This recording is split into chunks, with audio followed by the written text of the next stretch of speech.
உள்ளே மிருகத்தை கட்டவிழ்த்து விடுதல். கிராமத்தில் மீன் வெர்சஸ் வேர்வால்ஃப் மோதல். அத்தியாயம் -3. கடவுளின் இதயம் ஒரு புயல் கண்காணிப்பின் இறுதி கட்டம். தனிப்பூர் கிராமத்தின் புதுப்பிப்பு கிராமத்தார் மீண்டும் பெற்ற நம்பிக்கையையும் காடு மீதான மரியாதையையும் பிரதிபலித்தது. அமைதி மீண்டும் நிலைநாட்டப்பட்டு மக்கள் இயற்கையுடன் சமாதானமாக வாழ்ந்து வந்தனர். ஆனால் அனைத்து நல்ல விஷயங்களும் நீடிக்காது போல இந்த அமைதி நிலைத்திருக்கவில்லை. கிராமத்தார்கள் அறியாமல் ஒரு புதிய அச்சுறுத்தல் அண்மையில் வந்து கொண்டிருந்தது. ஒரு மாலை கிராமத்தார்கள் அவர்களின் சீசனல் விழாவிற்கு கூடியிருந்தபோது காட்டின் வழியாக தூரத்தில் ஒரு அதிர்ச்சி ஒலி கேட்டது. காற்று கடினமாக பரவியது மற்றும் ஒரு இயற்கை குளிர்ச்சி கிராமத்தில் பரவியது. மாயா, அர்ஜுன் மற்றும் தேவ் கவலையுடன் காண்பித்தார்கள். ஏதோ தவறு இருக்கிறது என உணர்ந்தனர். கிராம மூதுவர் ராகவ் ஒரு ஆழ்ந்த உளவமைதியுடன் இருந்தார். அவர் மாயா மற்றும் அர்ஜுனை அணுகினார், அவரது முகத்தில் கவலையுடன். காட்டில் ஒரு குழப்பம் உள்ளது. நாம் விசாரணை செய்ய வேண்டும் மற்றும் நாம் கடினமாக மீட்டிய சமநிலையை எதுவும் அசைக்காது என உறுதி செய்ய வேண்டும்.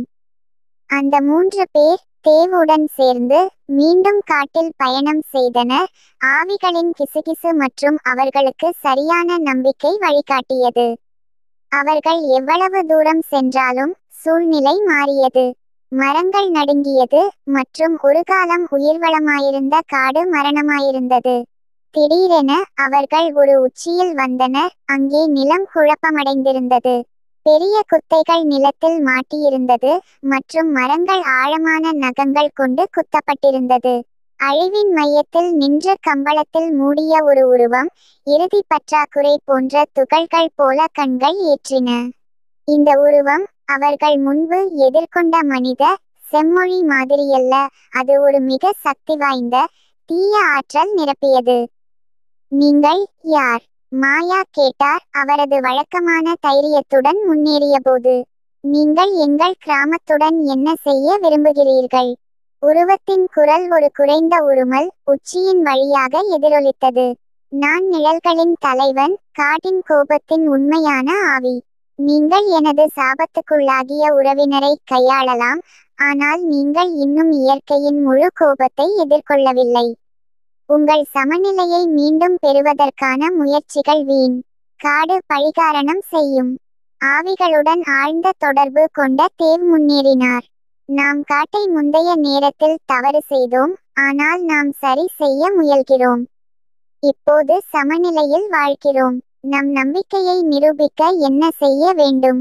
நிழல்களின் தலைவனின் கண்கள் குறுகின. சமநிலை, உங்கள் முயற்சிகள் ஒரு தற்காலிக முயற்சி மட்டுமே. குற்றச்சாட்டுக்கள் ஆழமாகும் மற்றும் காட்டின் நினைவு நீண்டது. ஆவிகளை உண்மையாக சமாதானமாக்குவதற்கான ஒரே வழி உள்ளது. நாம் என்ன செய்ய வேண்டும்? அர்ஜுன் கேட்டார், அவன் குரலில் அச்சம் இருந்தாலும் உறுதியுடன். நீங்கள் காட்டின் சோதனைகளை எதிர்கொள்வீர்கள், நிழல்களின் தலைவன் கூறினார். உங்கள் தகுதியை நிரூபிக்கவும் அல்லது இருண்டால் நுகரப்படுங்கள். அதற்கு பிறகு உருவம் மறைந்து உச்சி அசாதாரணமாக அமைதியாக இருந்தது. மாயா, அர்ஜுன் மற்றும் தேவ் ஒருவருக்கொருவர் பார்த்து உறுதியை மனதில் கொண்டனர். நம்மிடம் மற்றொரு தேர்வு இல்லை, மாயா சொன்னார். நாம் இந்த சோதனைகளை எதிர்கொள்ள வேண்டும் மற்றும் காட்டுக்கு நாம் சமநிலையில் வாழ முயற்சி செய்கிறோம் என்பதை நிரூபிக்க வேண்டும். அவர்கள் கிராமத்திற்கு திரும்பியபோது ராகவ் மூதவர்களை கூடினர் மற்றும் நிழல்களின் தலைவனின் சவால் பற்றி விவாதித்தனர். மாயா, அர்ஜுன் மற்றும் தேவ் சோதனைகளை எதிர்கொள்ள முடிவு செய்யப்பட்டது. அவர்கள் காட்டிற்கும் ஆவிகளுக்கும் மிக பிரச்சினையாக இருந்ததால். மறுநாள் காலை கிராமம் சோதனைகளுக்கான தயாராகியது. ராகவ் அவர்களுக்கு பழமையான திருத்திகளை பாதுகாப்புக்கும் வழிகாட்டுதலுக்கும் வழங்கினார் மற்றும் கிராமத்தார்கள் பிரார்த்தனைகளும் ஆசீர்வாதங்களும் வழங்கினர். முதல் சோதனை அவர்களை காட்டின் ஆழத்திற்கு கொண்டு செல்லியது, மங்களமான மற்றும் ஆபத்தான ஆற்றிற்கு. அவர்கள் நீரை சுத்திகரிக்க வேண்டும், இது அவர்களை கூட்டாக வேலை செய்ய வேண்டும், புனித மூலிகைகளின் அறிவையும் திருத்திகளின் சக்தியையும் பயன்படுத்த வேண்டும். பொறுமையுடனும் ஒத்துழைப்புடன் அவர்கள் ஆற்றின் ஜலத்தை சுத்திகரித்து அதன் தெளிவான உயிர் கொடுத்த உறவினத்தை மீட்டனர். இரண்டாவது சோதனை அவர்கள் பாம்புகள் மற்றும் நஞ்சான தாவரங்களால் நிரப்பப்பட்ட ஒரு சிக்கலான நடைமுறைக்கு அழைத்தது. அவர்கள் ஆபத்தான மயக்கத்திலிருந்து வழிசெல்வதற்கான தேவின் காட்டின் நெருக்கமான அறிவையும் மாயாவின் வேகமான சிந்தனையையும் நம்ப வேண்டும். அர்ஜுனின் வலிமை பாதைகளை சுத்திகரிக்க மற்றும் அவரது தோழர்களை காப்பாற்ற முக்கியமாக இருந்தது. இறுதி சோதனை அவர்களை காட்டின் மையத்திற்கு கொண்டு வந்தது. அங்கே அவர்கள் மனித கொடிகளால் பாதிக்கப்பட்டவர்கள் ஆவிகளுடன் நேர்முகமாகும். இங்கே அவர்கள் முந்தைய பாவங்களுக்காக பாவங்கள் செய்ய வேண்டும், மனமார்ந்த மன்னிப்புகளையும் சிறந்த எதிர்காலத்திற்கான வாக்குறுதிகளையும் வழங்க வேண்டும். அவர்கள் ஆழத்திலிருந்து பேசியார்கள் மற்றும் ஆவிகள் அவர்களின் உண்மையை உணர்ந்து அமைதியுடன் மறைந்தன. சோதனைகள் முடிந்தவுடன் நிழல்களின் தலைவன் மீண்டும் தோன்றின. அவர்களை பார்வையில் பார்த்து, நீங்கள் தைரியம், புத்திசாலித்தனம் மற்றும் உண்மையை காட்டியீர்கள். காடு உங்கள் முயற்சிகளை ஏற்றுக்கொள்கிறது.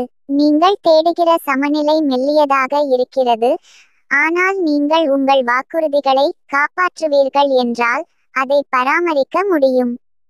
நிழல்களின் தலைவன் காற்றில் மறைந்ததும் கிராமத்தார்கள் நிம்மதியையும் நம்பிக்கையையும் உணர்ந்தனர். அவர்கள் தனிப்பூர் திரும்பி கிராமம் அவர்களின் வெற்றி மற்றும் அமைதியான எதிர்காலத்தின் வாக்குறுதியை கொண்டாடியது.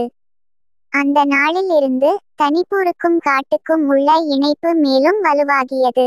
கிராமத்தார்கள் தொடர்ந்து ஆவிகளை மரியாதைக்கின்றனர். அவர்கள் கடினமாக மீட்டிய சமநிலையை பராமரிக்கின்றனர்.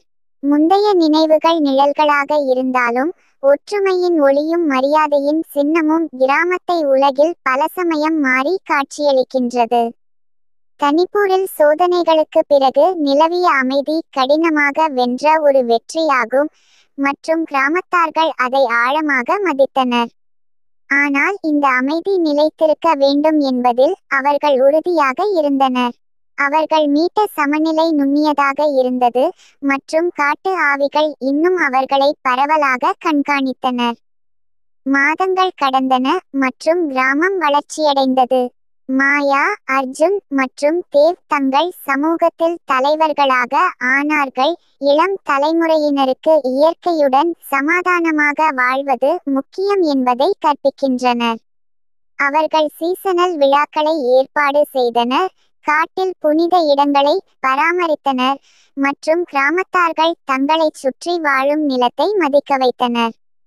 ஒரு மாலை, கிராமம் அறுவடை திருவிழாவை கொண்டாடும் போது காட்டிலிருந்து ஒரு விசித்திரமான மலை புகை வருகிறது. அது தடிமனாகவும் இயற்கைக்கு மாறானதாகவும் இருந்தது. கிராமம் முழுவதும் சுற்றி திருவிழாவின் உணர்வை தணிக்கின்றது. கிராமத்தார்கள் பதட்டமாக கிசுகிசுத்தனர். அவர்களின் முகங்கள் பயத்துடன் பசுமையாக இருந்தது. ராகவ் தனது ஊன்றுகோலை பிடித்துக்கொண்டு அமைதியை அழைத்தார். இந்த மலை புகை ஆவிகளின் அடையாளம் என்று அவர் கூறினார். நாம் அதை புறக்கணிக்க கூடாது.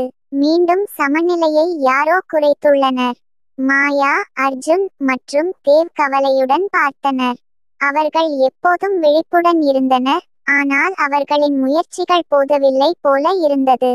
குழப்பத்தின் மூலத்தை கண்டுபிடிக்க உறுதியுடன் அவர்கள் காட்டிற்கு சென்றனர். ஆவிகளின் மெல்லிய கிசுகிசு வழிகாட்டியது. காடு மலை புகையால் மூடப்பட்டிருந்தது மற்றும் அவர்களின் பாதை மறைக்கப்பட்டது. அவர்கள் மிக கவனமாக நகல்வது எந்த அச்சத்திற்கும் அடையாளமாக இருந்தது. அவர்கள் மேலும் தூரம் சென்றபோது தாவரங்களும் விலங்குகளும் பதற்றமடைந்திருந்தது. காடு முழுவதும் குழப்பமாக இருந்தது. திடீரென்று அவர்கள் ஒரு உச்சியில் வந்தனர். அங்கே சில பக்தர்கள் ஒரு பண்டைய மரத்தை சுற்றி இருந்தனர். அதன் வேர் வெளிப்படுத்தப்பட்டிருந்தது மற்றும் அதன் பட்டை ஆச்சரியமான குறிகள் கொண்டு குறிக்கப்பட்டிருந்தது.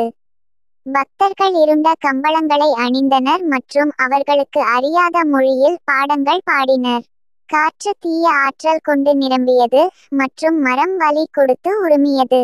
நிறுத்துங்கள், மாயா கத்தினார் உச்சியில் நுழைந்தபோது. நீங்கள் மரத்தை என்ன செய்கிறீர்கள்? பக்தர்கள் திரும்பினார்கள். அவர்களின் கண்கள் இயற்கைக்கு மாறான வெளிச்சத்தில் பிரகாசித்தன. அவர்களில் ஒருவர், தன்னம்பிக்கையுடன் நிரம்பிய ஒரு உயரமான உருவம், முன்னேறின. நாங்கள் நிழல்களின் தலைவனின் பிள்ளைகள், அவர் கூறினார். அவரது குரல் குளிர்ச்சியாகவும் மிரட்டலாகவும் இருந்தது. நாங்கள் காட்டின் சக்தியை நம்முடைய நலனுக்காக பயன்படுத்த நினைக்கிறோம். உங்கள் கிராமம் எங்கள் வழியில் நின்றுள்ளது. அர்ஜுன் தனது ஈட்டியை உயர்த்தினார். அவரது கண்கள் கோபத்தால் குழம்பின. நாங்கள் எங்கள் இல்லத்தை அல்லது காட்டை சேதப்படுத்த அனுமதிக்க மாட்டோம். பக்தர்களின் தலைவன் சிரித்தான். நீங்கள் நம்மை தடுத்து நிறுத்த முடியாது என்று நினைக்கிறீர்கள். காட்டின் சக்தி நம்முடைய கட்டுப்பாட்டில் உள்ளது. தேவ் முன்னேறினார். காடு நெருங்கியதின் மூலம் அவர் பலத்தை பெற்றார். காடு யாருக்கும் சொந்தமாகாது. அது ஒரு உயிர்ப்புடன் மூச்சேற்றும் அச்சினி, மதிக்கப்பட வேண்டிய ஒன்று. நாம் அதை பாதுகாக்கும். ஒரு கடுமையான போர் நடந்தது. கிராமத்தார்கள் தங்கள் இல்லத்தை பாதுகாக்க அவர்கள் மிகுந்த முயற்சி செய்தனர். மாயா, அர்ஜுன் மற்றும் தேவ் பக்கங்களில் போராடினர். அவர்களின் இயக்கங்கள் வேகமாகவும் ஒத்திசைவாகவும் இருந்தன. பக்தர்களின் இருண்ட ஆற்றல் அவர்களின் தீர்மானத்தின் தூய்மையான சக்தியுடன் மோதியது. வெளிச்சம் மற்றும் நிழலின் சுழலாக மாறியது. போரின் மத்தியில் தேவ் காட்டின் ஆவிகளிடம் உதவி கேட்டார். நமக்கு இப்போது உங்களை மிகவும் தேவையுள்ளது, அவர் கிசுகிசுத்தார். தயவு செய்து உங்கள் பலத்தை நமக்கு வழங்குங்கள். காடு பதிலளித்தது. அதன் ஆற்றல் உச்சியின் வழியாக பரவியது. பண்டைய மரம் பிரகாசமாக பிரகாசித்தது. அதன் வேர் பக்தர்களை சுற்றி பிடித்து அவர்களை அடக்கியது. காட்டு ஆவிகள் காணாதவர்களாக இருந்தாலும் உணரப்பட்டார்கள். போரில் இணைந்தனர். அவர்களின் சக்தி பக்தர்களை வென்றது. இறுதியாக பக்தர்களின் தலைவன் தரையில் விழுந்தார். தோற்கடிக்கப்பட்டார். இருண்ட மலை புகை மங்கிவிட்டது மற்றும் உச்சி மென்மையான நிலவொளியில் நன்கு ஒளிர்ந்தது. போர் முடிந்து விட்டது. ஆனால் அச்சுறுத்தல் முற்றிலும் நீக்கப்படவில்லை. ராகவ் உச்சியின் அருகே தோன்றினார். அவரது முகம் கவலையால் நிறைந்தது. இது முடிவல்ல, அவர் கூறினார். நிழல்களின் தலைவனின் பிள்ளைகள் மீண்டும் திரும்புவார்கள். நாம் எப்போதும் விழிப்புடன் இருக்க வேண்டும் மற்றும் காட்டுடன் நெருங்கியதையை வலுப்படுத்த வேண்டும். கிராமத்தார்கள் தனிப்பூர் திரும்பினார்கள். அவர்கள் போரின் கதையை மற்றும் ராகவ் அளித்த எச்சரிக்கையை பகிர்ந்தனர். அவர்கள் தங்கள் அமைதி நுண்ணியதாக இருந்தது என்று அறிவார்கள். ஆனால் அவர்கள் அதை பாதுகாக்கும் பலமும் ஒற்றுமையையும் கொண்டிருந்தார்கள். அந்த நாளிலிருந்து தனிப்பூர் கிராமத்தார்கள் எப்போதும் விழிப்புடன் இருந்தனர். அவர்கள் காட்டுடன் நெருங்கியதையை ஆழப்படுத்தினர். ஆவிகளை மரியாதை செய்தனர் மற்றும் அவர்கள் கடினமாக மீட்டிய சமநிலையை பாதுகாத்தனர். மற்றும் முந்தைய நிழல்கள் இருந்தாலும் அவர்கள் எதிர்காலத்தை தைரியமாக எதிர்கொண்டனர். அவர்கள் ஒன்றும் அல்லாமல் காட்டு ஆவிகளின் ஒற்றுமை மற்றும் சமாதானத்தை பாதுகாக்க அவர்கள் ஒரே உள்ளத்தில் முயற்சித்தார்கள். தனிப்பூர் கிராமத்தார்கள் நிழலின் தலைவனின் பிள்ளைகள் எளிதில் விட்டுவிட மாட்டார்கள் என்று தெரிந்து கொண்டு எப்போதும் விழிப்புடன் இருந்தனர். அவர்கள் தொடர்ச்சியாக காடு மற்றும் அதன் ஆவிகளை மரியாதை செய்வதற்காக வழிபாடுகளை நடத்தினர். ஆனால் மற்றொரு தாக்குதலின் பயம் அவர்கள் இதயங்களில் தங்கி இருந்தது. மாயா, அர்ஜுன், தேவ் மற்றும் ராகவ் அவர்கள் கிராமத்தை நிரந்தரமாக பாதுகாக்க வேண்டுமென்று தெரிந்திருந்தது. ஒரு மாலை ராகவ், மாயா, அர்ஜுன் மற்றும் தேவ் அவருடைய வீட்டில் சந்தித்தார். முதியவரின் கண்களில் தீர்மானம் இருந்தது. அவர் காட்டின் பழைய வரைபடத்தை மேசையில் விரித்தார். நாம் காட்டின் இதயத்தை கண்டுபிடிக்க வேண்டும் என்று அவர் கூறினார். அது காட்டின் சக்தியின் மூலமாகும் மற்றும் அதன் பாதுகாப்பை உறுதி செய்ய முக்கியமானது. மாயா வரைபடத்தை ஆராய்ந்து கொண்டாள். நான் அதன் கதைகளை கேட்டுள்ளேன், ஆனால் அது ஒரு புராணம் என்று நினைத்தேன். ராகவ் தலையசைத்தார். காட்டின் இதயம் உண்மையானது. இது ஆவிகள் மிக வலிமையாக இருக்கும் இடம் என்று கூறப்படுகிறது. இயற்கையின் சாரமே திரண்டுள்ளது. நாங்கள் அதை அடைந்தால் கிராமம் மற்றும் காடுக்கு இடையிலான இணைப்பை வலுப்படுத்தலாம். நிழலின் தலைவனின் பிள்ளைகள் எங்களை சேதப்படுத்த முடியாதபடி செய்வோம். தேவ் காடு நெருங்கியதின் மூலம் வலிமையாகியதால் தலையசைத்தார். நான் அதன் இருப்பை உணர முடிகிறது. அது எங்களை அழைக்கிறது. அடுத்த காலை குழு அவர்கள் பயணத்தை தொடங்கினர், வரைபடத்தின் வழிகாட்டுதல் மற்றும் தேவின் உள்ளுணர்வை கொண்டு. பாதை கடினமாக இருந்தது, அடர்ந்த செடிகள், மலை பிரதேசங்கள் மற்றும் ஆபத்தான இடங்களால் நிரம்பியது. ஆனால் அவர்கள் தங்கள் மிஷன் அவசரத்தால் முன்னேறினர். அவர்கள் காட்டின் ஆழத்தில் சென்றபோது விசித்திரமான மற்றும் அதிசயமான காட்சிகளை சந்தித்தனர். பழைய மரங்கள் மரபுரிய ரகசியங்களை கிசுகிசுக்கின்றன, ஓடைகள் எதிரியல் பிரகாசத்துடன் மின்னுகின்றன, மற்றும் விலங்குகள் அவர்கள் இருப்பதை அறிந்து கொண்டன. காடு உயிருடன் இருந்தது, அவர்களின் இருப்பையும் அவர்களின் நோக்கத்தையும் அறிந்திருந்தது. பல நாட்கள் பயணத்தின் பிறகு அவர்கள் ஒரு அடர்ந்த கொட்டகையை அடைந்தனர், அது ஊடுருவ முடியாததாக இருந்தது. தேவ் முன்னேறி அவரது கண்களை மூடியிருந்தபோது ஆவிகளுடன் பேசினார். மெல்ல கொட்டகம் பகைந்து ஒரு மறைப்பாதையை காட்டியது, அது ஒரு தனியடிய நிலத்தை சென்றது. நிலத்தின் மையத்தில் ஒரு உயர்ந்த மரம் நின்றது, அதன் இறகுகள் பறந்தும் வயதாகி இருந்தது, அதன் கிளைகள் வானத்தில் உயர்ந்தது. அதன் சுற்றியுள்ள காற்று சக்தியால் முழங்கியது, மற்றும் அதன் கீழ் நிலம் மென்மையாக பச்சை வெளிச்சத்தில் மின்னியது. காட்டின் இதயம் ராகவ் மிரள் கொண்டு கூறினார்.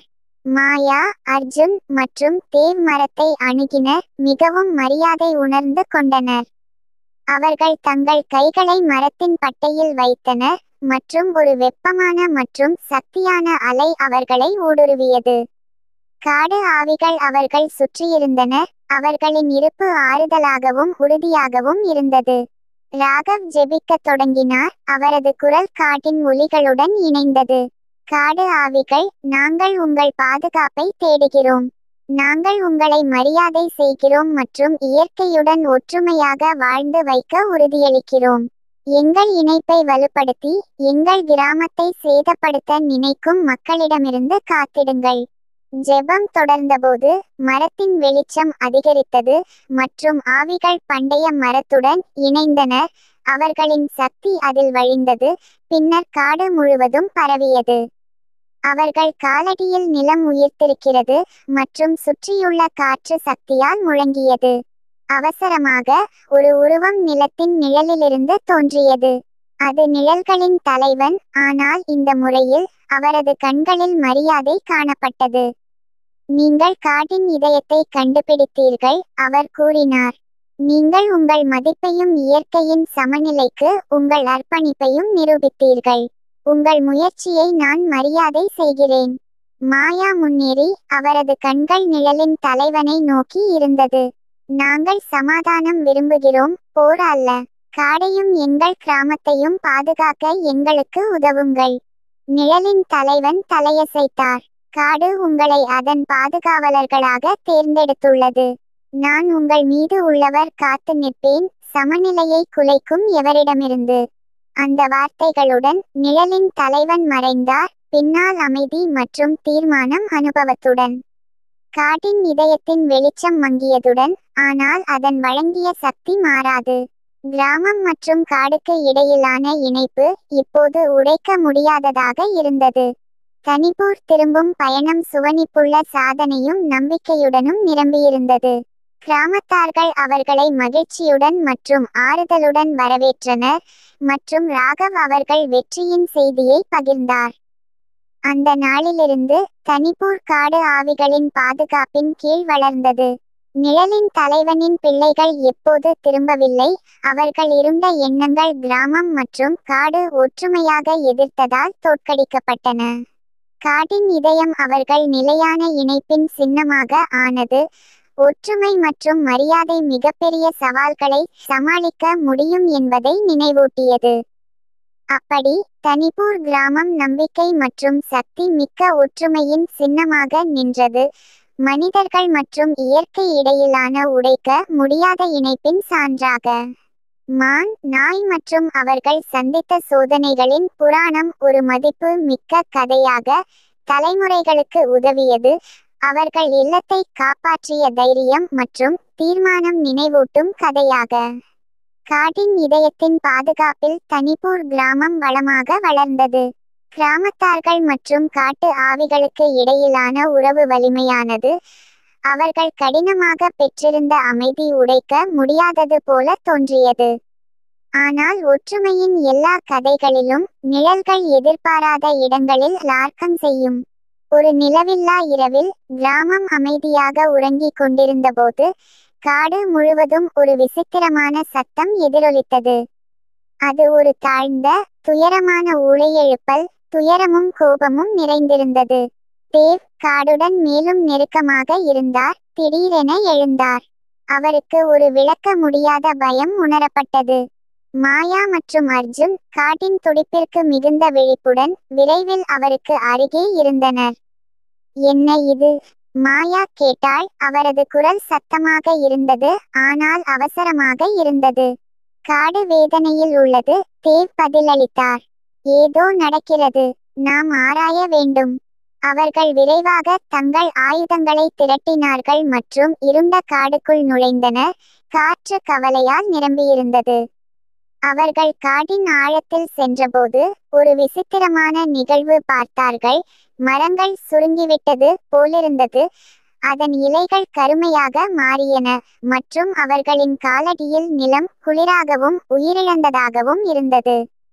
இது இயற்கையாக இல்லை, அர்ஜுன் கூறினார். அவரது கையில் இருந்த கம்பத்தை உறுதியாக பிடித்துக்கொண்டார். அவசரமாக அவர்கள் மற்றொரு ஊளையெழுப்பலை கேட்டார்கள். இந்த முறையில் நெருக்கமாக இருந்தது. அவர்கள் அந்த சத்தத்தை ஒரு நிலத்திற்கு பின்தொடர்ந்தனர். அங்கு ஒரு பயங்கரமான காட்சி காணப்பட்டது. ஒரு பெரிய, இருண்ட உருவம் நிழலின் தலைவனின் வீழ்ந்த உருவத்தின் மீது நின்றது. அவர் பலவீனமாகவும் காயமடைந்தும் இருந்தார். அந்த இருண்ட உருவம் அவர்களை எதிர்கொண்டது. தீய சக்தியால் முழங்கும் கண்களை வெளிப்படுத்தியது. முட்டாள்கள், அது பிழிந்தது. நீங்கள் உங்கள் அற்ப வழிபாடுகளால் மற்றும் செதிலான உறவுகளால் காடை பாதுகாக்க முடியும் என்று நினைத்தீர்கள். ஆனால் உண்மையான சக்தி இருண்டதிலும் ஆதிக்கத்திலும் இருக்கிறது. மாயா முன்னேறி அவரது கண்கள் தைரியத்துடன் முழங்கியது. நீங்கள் யார்? அந்த உருவம் சிரித்தது. அதன் சத்தம் அவர்களின் முதுகெலும்புகளை உறையச் செய்தது. நான் இருண்ட தலைவன். நீங்கள் அடக்க முயன்ற அனைத்து அஸ்பெக்ட் கொண்டது. காட்டின் கோபம், அதன் துயரம், அதன் பழிவாங்கல் பசியை. உங்கள் சொல்லப்பட்ட காட்டின் இதயம் என்னால் எழுப்பப்பட்டது மற்றும் நீங்கள் அனைவரும் இருண்டதில் மூழ்கி கொண்டவரை நான் ஓய்வதில்லை. தேவ் காட்டின் வேதனையின் நிறையத்தை உணர்ந்து முன்னேறினார். நாங்கள் கட்டியதை அழிக்க அனுமதிப்பதில்லை. காடு அமைதியை பெற வேண்டும், மேலும் துன்பம் அல்ல. இருண்ட தலைவன் சிறுகி பற்றியது. அப்பொழுது நீங்கள் முயற்சித்துக்கொண்டே இறந்து போகும். ஒரு கடுமையான போர் வெடித்தது. இருண்ட தலைவனின் சக்தி மாயா, அர்ஜுன் மற்றும் தேவ் ஆகியோரின் சேர்மையான வலிமையுடன் மோதியது. ஆனால் இருண்ட தலைவன் மிருகமாய் இருந்தான். காட்டின் ஆவியின் இருண்ட அஸ்பெக்ட்ஸை கொண்டு வலிமையடைந்தான். அது எதிர்ப்பிட முடியாதது போல இருந்தது. அதன் தாக்கங்கள் நம்ப முடியாதவை மற்றும் கொடுமையானவை. எல்லா நம்பிக்கையும் இழந்தது போல தோன்றியபோது நிலத்தின் ஓரத்தில் இருந்து மென்மையான வெளிச்சம் வெளிப்பட்டது. காட்டின் இதயம் ஆபத்தை உணர்ந்தது. ஒரு ஆற்றலின் பளபளப்பை அனுப்பியது. காடு ஆவிகள் இதயத்தின் அழைப்பிற்கு பதிலளித்து நிலத்தில் தோன்றினர். அவர்களின் இருப்பு ஒளி மற்றும் நம்பிக்கையின் ஒரு சின்னமாக இருந்தது. ராகவ் அவர்கள் பின்னால் காடுக்குள் சென்றிருந்தார். கிராமத்தாருடன் வந்தார். ஒன்றாக அவர்கள் ஜெபிக்கத் தொடங்கினர். அவர்களின் குரல்கள் ஆவிகளின் கிசுகிசுப்புகளுடன் கலந்து. நிலத்தில் உள்ள ஆற்றல் மாறியது மற்றும் இருண்ட தலைவன் திணறியது.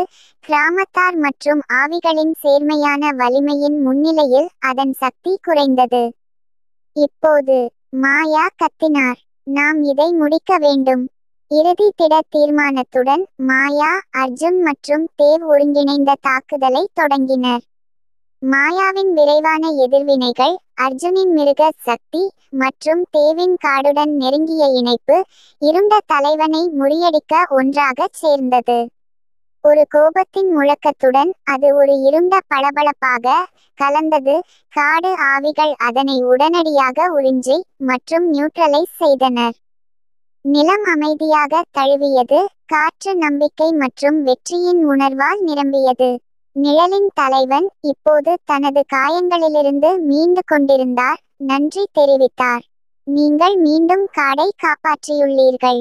ஆனால் நினைவில் கொள்ளுங்கள், இருண்டதற்கு எதிரான போர் ஒருபோதும் முடிவடையாது.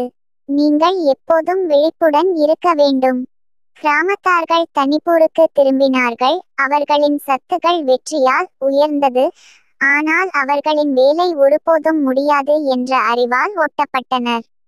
அவர்கள் தங்கள் வழிபாடுகளை வலுப்படுத்தினர், காடுடன் தங்கள் இணைப்பை ஆழமாக்கினர் மற்றும் ஆபத்தின் அடையாளங்களுக்காக எப்போதும் விழிப்புடன் இருந்தனர். இருண்ட தலைவனின் கதை தனிப்பூரின் புராணத்தின் இன்னொரு அத்தியாயமாக ஆனது. ஒளி மற்றும் இருண்டதற்கிடையிலான நிலையான போராட்டத்தின் நினைவூட்டல் மற்றும் ஒற்றுமை மற்றும் விழிப்பின் முக்கியத்துவம். கிராமத்தார்கள் தங்கள் ஒற்றுமையுடன் நின்றவர்கள். அவர்கள் எதிர்கொண்ட எந்த ஆபத்தையும் எதிர்கொள்ள முடியும் என்பதை தெரிந்தனர். அப்படி காடு ஆவிகளின் கவனிப்பில் மற்றும் காட்டின் இதயத்தின் பாதுகாப்பில் தனிப்பூர் வளர்ந்தது, ஒரு நம்பிக்கையின் மற்றும் சக்தி மிக்க ஒற்றுமையின் சின்னமாக. ஒரு உலகில் நிழல்கள் எப்போதும் லார்க்கம் செய்யும், ஆனால் ஒளியை அணைக்க முடியாது.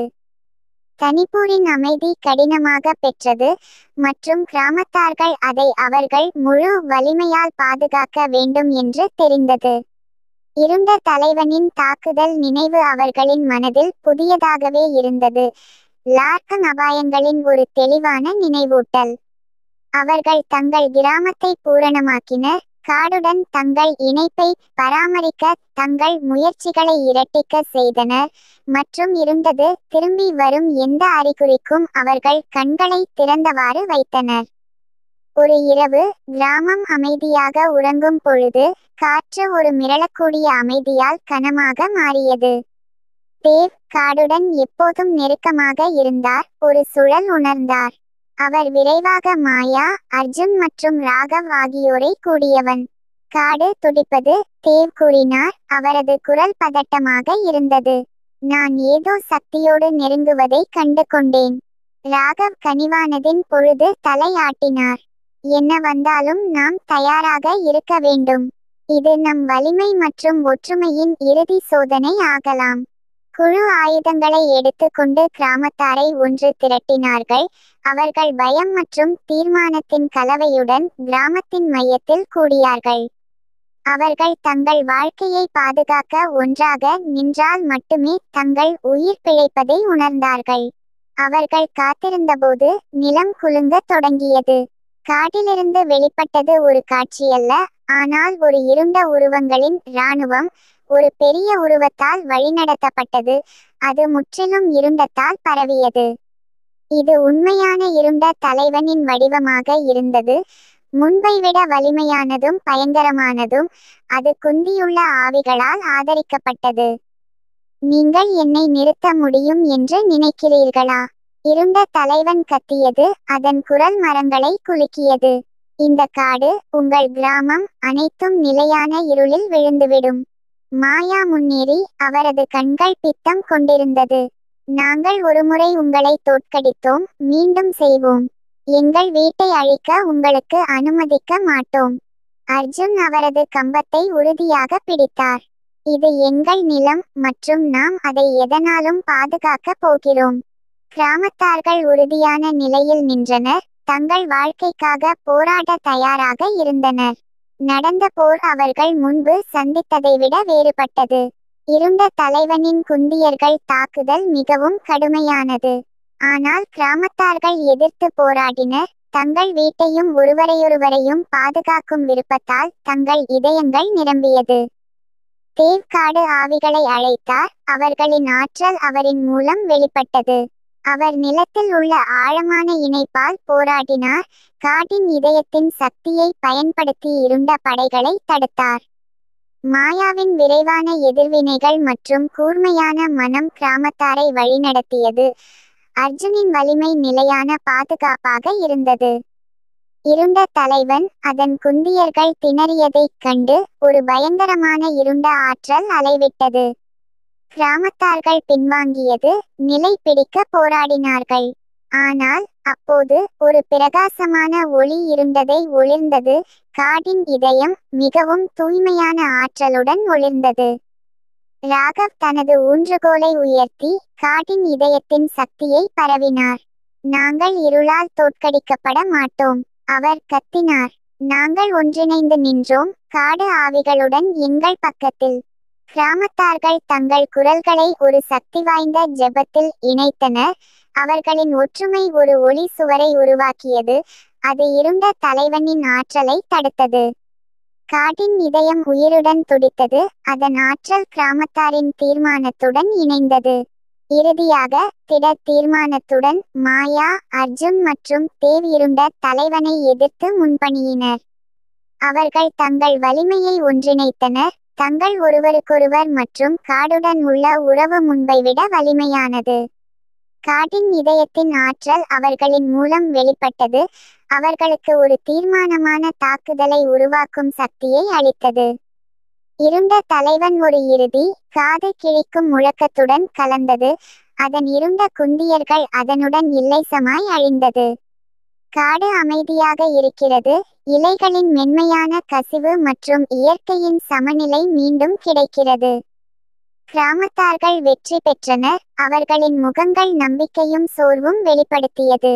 அவர்கள் தங்கள் வீட்டிற்கு எதிரான மிக பெரிய ஆபத்தை எதிர்கொண்டனர் மற்றும் முன்பை விட வலிமையானவர்களாக இருந்து வந்தனர். ராகவ் சிரித்தார், அவரது கண்கள் பெருமையால் ஒளிர்ந்து கொண்டிருந்தன. நாம் அதை செய்தோம். காடு பாதுகாப்பில் உள்ளது, எங்கள் ஒற்றுமை மற்றும் ஆவிகளுடன் உள்ள உறவின் நன்றி. தேவ் காட்டின் இதயத்தின் லிங்கரங் ஆற்றலை உணர்ந்தார், தலை ஆட்டினார். நாம் இந்த உறவை கௌரவிக்க வேண்டும், நாம் கடினமாக மீட்ட சமநிலையை பாதுகாக்க வேண்டும். மாயா மற்றும் அர்ஜுன் உடன்பட்டனர், அவர்கள் வேலை ஒருபோதும் முடியாதது தெரிந்தது. அவர்கள் கிராமத்துக்கு திரும்பினார்கள், ஒரு புதிய நோக்கத்துடன், இயற்கையுடன் அமைதியிலும் ஒற்றுமையிலும் வாழும் எதிர்காலத்தை உருவாக்க தயாராக இருந்தனர். அவர்கள் போரின் கதை ஒரு புராணமாக மாறியது, ஒற்றுமையிலிருந்து வரும் வலிமையின் சக்தி மற்றும் அவர்கள் சுற்றியுள்ள உலகத்துடன் ஒற்றுமையாக வாழ்வது முக்கியம் என்ற நினைவூட்டல். தனிப்பூர் நம்பிக்கையின் மற்றும் சக்தி மிக்க ஒற்றுமையின் சின்னமாக இருந்தது. அதன் மக்கள் எப்போதும் விழிப்புடன் இருந்தனர். அவர்கள் ஒன்றிணைந்து நின்றவர்களாக இருக்கும்போது, அவர்கள் தங்கள் வீட்டை அணுகும் எந்த இருளையும் எதிர்கொள்ள முடியும் என்பதை தெரிந்தனர்.